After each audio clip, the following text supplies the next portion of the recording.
मेरे प्यारे देशवासियों, मुझे इस बात की खुशी है कि कुछ दिन पहले ही चुनाव आयोग ने एक और अभियान की शुरुआत की है। मेरा पहला वोट देश के लिए। इसके जरिए विशेष रूप से फर्स्ट टाइम वोटर्स से अधिक संख्या में मतदान करने का आग्रह किया गया है। भारत को जोश और ऊर्जा से भरी अपनी युवा शक्ति पर गर्व है। हमारे युवा साथी चुनावी प्रक्रिया में जितनी अधिक भागीदारी करेंगे, इसके नतीजे देश के लिए उतने ही लाभकारी होंगे।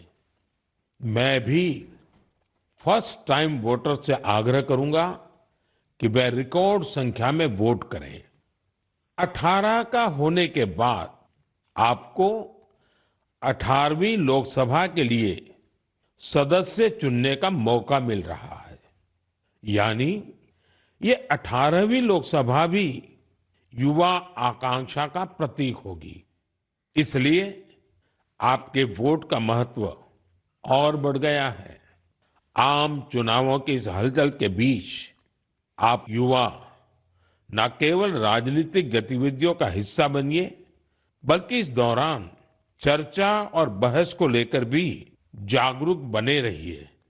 और याद रखिएगा, मेरा पहला वोट देश के लिए।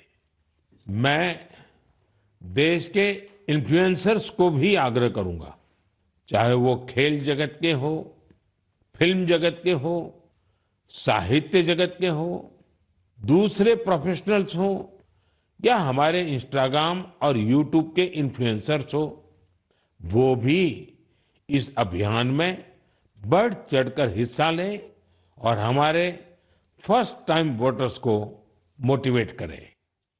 साथियों, मन की बात के इस एपिसोड में मेरे साथ इतना ही।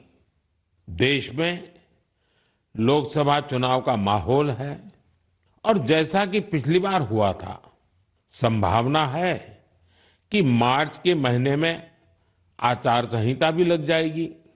ये मन की बात की बहुत बड़ी सफलता है कि बीते 110 एपिसोड में हमने इसे सरकार की परछाई से भी दूर रखा है।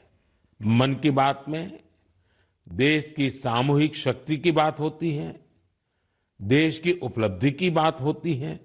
ये एक तरह से जनता का, जनता के लिए, जनता द्वारा तैयार होने वाला कार्यक्रम है। लेकिन फिर भी राजनीतिक मर्यादा का पालन करते हुए लोकसभा चुनाव के इन दिनों में अब अगले 3 महीने मन की बात का प्रसारण नहीं होगा। अब जब आपसे मन की बात में संवाद होगा, तो वो मन की बात का 111वां एपिसोड होगा।